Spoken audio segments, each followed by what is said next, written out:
अमर astrology में आपका स्वागत है दोस्तों। मैं हूं अमर सिंह चौहान।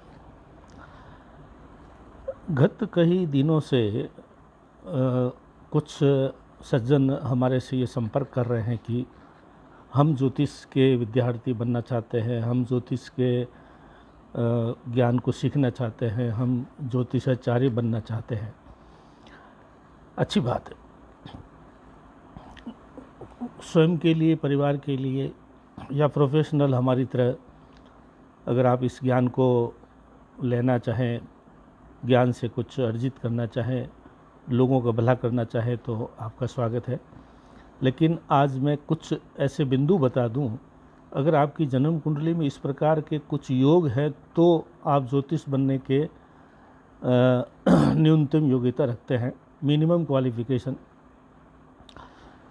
कुंडली के अनुसार ज्योतिष को के लिए क्या क्या गुण होने चाहिए, कौन सा व्यक्ति ज्योतिष के क्षेत्र में सफल हो सकता है। सर्वप्रथम है दोस्तों, कुंडली का 8वां जो भाव है वो गूढ़ रहस्यों को उजागर करता है, गूढ़ रहस्यों को उजागर करने की क्षमता देता है। अगर आपकी जन्म कुंडली के 8वें भाव में या अष्टमेश, 8वें भाव का स्वामी अगर लाभ भाव में 11वें में है या लग्न में है या दूसरे भाव में है तो ज्योतिष आप प्रोफेशनल ज्योतिष भी बन सकते हैं। और अष्टम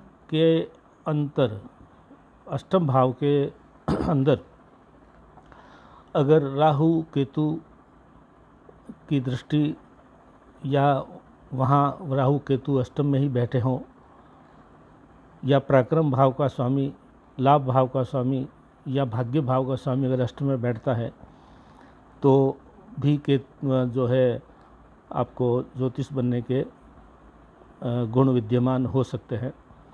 लेकिन ये ज्ञान किताबी नहीं है, ये ज्ञान रटने का भी नहीं है, ये ज्ञान नकल देख करके, किसी के 2-4 वीडियो देख करके सीखने का भी नहीं है।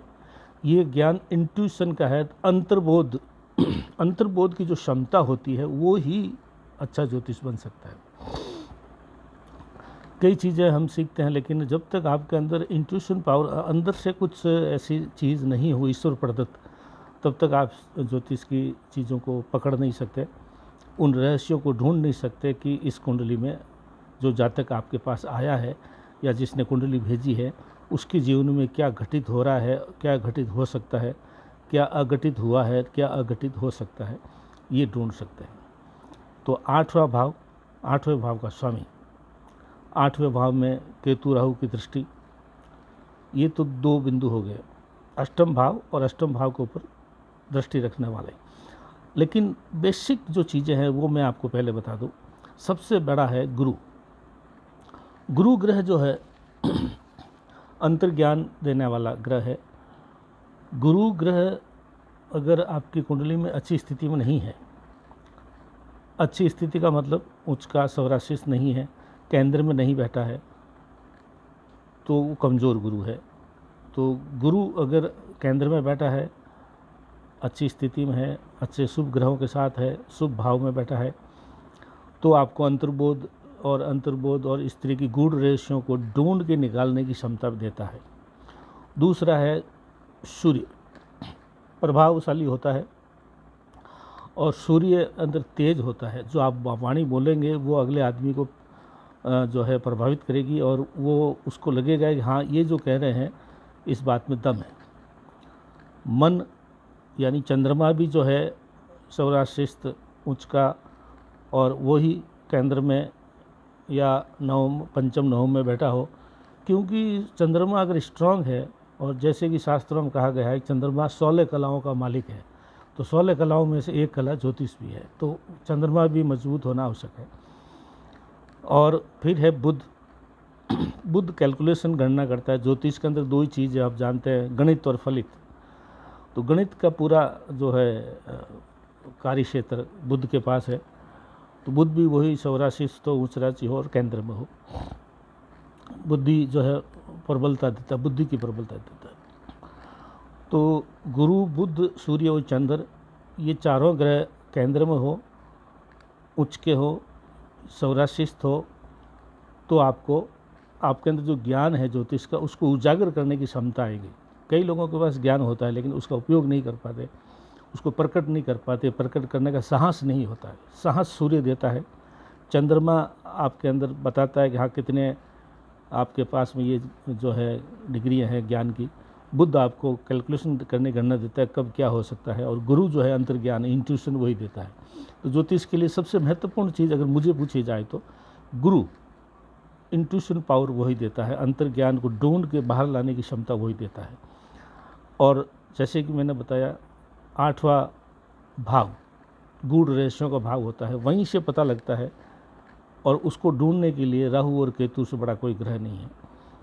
तो 8वां भाव राहु केतु और गुरु, बुध, सूर्य और चंद्र, ये फील्ड है जो 3 चीज़ें, ये 3 तरह की फील्ड हैं, वो इसको ज्योतिष को कंट्रोल करता है। तो अगर आपकी कुंडली में अगर मजबूत है ये तीनों चीज़ें, तो संभावना पक्की है कि आप ज्योतिष बन सकते हैं। विद्यार्थी के रूप में स्वयं के घर के कुंडली देखने के लिए, या प्रोफेशनल रूप में ये हम बता सकते हैं कि आप कितने डिग्री के ज्योतिषाचार्य बनने की स्थिति में हैं।